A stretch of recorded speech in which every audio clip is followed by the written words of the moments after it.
মহান আল্লাহ তাআলা দুনিয়াতে কোনো কোনো ব্যক্তি বা গোষ্ঠীকে পরীক্ষা করে থাকেন।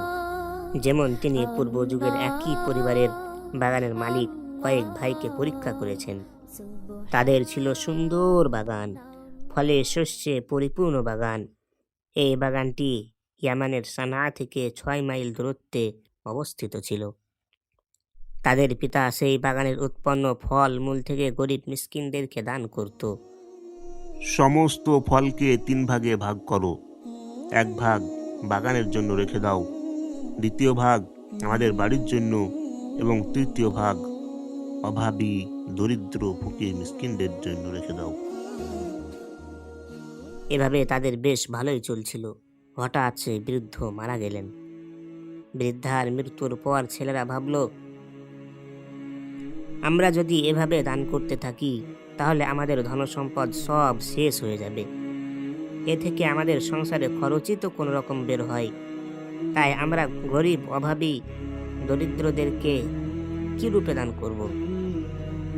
আমরা ভোর সকালে যাব এবং সমস্ত ফল কেটে নিয়ে চলে আসব, যাতে করে কোনো ফকির মিসকিন না আসতে পারে, কেউ যেন জানতে না পারে। কিন্তু তারা কেউ ইনশাআল্লাহ বলল না, যদিও তাদের মধ্যে সব থেকে ভালো ব্যক্তি এই কথাটি স্মরণ করিয়ে দেন। সুতরাং তারা বাগানের ফল দেখে ভুলে গেল তাদের সৃষ্টিকর্তাকে। বাগানের ফল আনতে যাওয়ার সময় ভুলে গেল আল্লাহর স্মরণ, ভুলে গেল সেই বাগানের ফসলের হকদারদের হকের কথা। ফল ফসল কাটার সময় মিসকিনরা এসে চেয়ে বিরক্ত করে, তাই ভাবল তাদেরকে ফাঁকি দেবে। সুতরাং তারা শপথ করল যে আমরা ভোর সকালে যাব এবং সমস্ত ফল কেটে নিয়ে চলে আসব, যাতে করে কোনো ফকির মিসকিন না আসতে পারে, কেউ যেন জানতে না পারে। কিন্তু তারা কেউ ইনশাআল্লাহ বলল না। আল্লাহর ইচ্ছায় ফল ফসল হয়, সব কিছু ঘটে। তিনি না চাইলে ফল ফসল হয় না, হলেও নষ্ট হয়ে যায়। পাকা ফসল ধ্বংস হয়ে যায়। তিনি না চাইলে অনেকে রান্না ভাতও খেতে পায় না। তাদের এই আচরণ দেখে মহান আল্লাহ রাব্বুল আলামিন অসন্তুষ্ট হলেন। ফলে তার নিকট হতে তাদের বাগানে রাত্রিকালে এক বিপর্যয় আনা দিল, যখন তারা ঘুমিয়েছিল। সুতরাং তাদের বাগান ফসল কাটা খেতে মুক্ত হয়ে গেল। সুবহানাল্লাহ। এদিকে ওরা ভোর সকালে একে অপরকে ডাকাডাকি করে বলল, তোমরা যদি ফল তুলতে চাও তাহলে ভোর ভোর বাগানে চলো। অতঃপর তারা চুপিসারে কথা বলতে বলতে পথ চলতে শুরু করলো। তারা বলল, আজ যেন সেখানে তোমাদের নিকটে কোনো অভাবগ্রস্ত ব্যক্তি প্রবেশ করতে না পারে।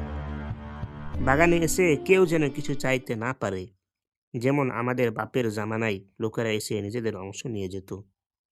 সুতরাং তারা মনে মনে ভাবল, আমরা অভাবীদেরকে নিবৃত্ত করতে সক্ষম হয়ে গেছি। কিন্তু তারা যখন বাগানের অবস্থা প্রত্যক্ষ করল, তখন তারা ভাবল, হয়তো এটা আমাদের বাগান নয়। তারা বলল, আমরা তো পথ হারিয়ে ফেলেছি। অবশ্যই পরক্ষণে যখন তারা চিন্তা ভাবনা করলো, তখন জানতে পারলো যে বিপদগ্রস্ত এবং বিনাশিত এই বাগানই হলো আমাদের বাগান, যাকে মহান আল্লাহ আমাদের কর্মদোষে এরকম করে দিয়েছেন। তখন তারা বলল, বরং আমরা তো বঞ্চিত হয়ে গেছি। সেখানে হতাশ হয়ে দাঁড়িয়ে তাদের মধ্যম বা শ্রেষ্ঠ ব্যক্তি বলল, আমি কি তোমাদেরকে বলিনি তোমরা আল্লাহর পবিত্রতা ও মহিমা ঘোষণা করছো না কেন, অথবা ইনশাআল্লাহ বলছো না কেন?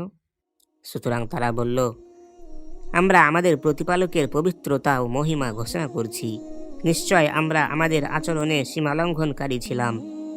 তবুও এ দুর্ঘটনার জন্য তারা একে অপরের প্রতি দোষারোপ করতে লাগলো। তারা আফসোস করে বলল, হায় দুর্ভোগ আমাদের! নিশ্চয় আমরা সীমালঙ্ঘনকারী ছিলাম। আমরা আশা রাখি যে আমাদের প্রতিপালক এর পরিবর্তে আমাদেরকে উৎকৃষ্ট বাগান দেবেন। আমরা আমাদের প্রতিপালকের অভিমুখী হলাম। সব শেষে তারা আপোষে অঙ্গীকারবদ্ধ হলো যে আল্লাহ যদি পুনরায় আমাদেরকে মালধন দান করেন, তাহলে আমরা পিতার মতোই তা হতে গরিবদের অধিকার আদায় করব। আর এই জন্যই তারা লজ্জিত হয়ে তওবা করে প্রতিপালকের নিকট আসার কথাও ব্যক্ত করল।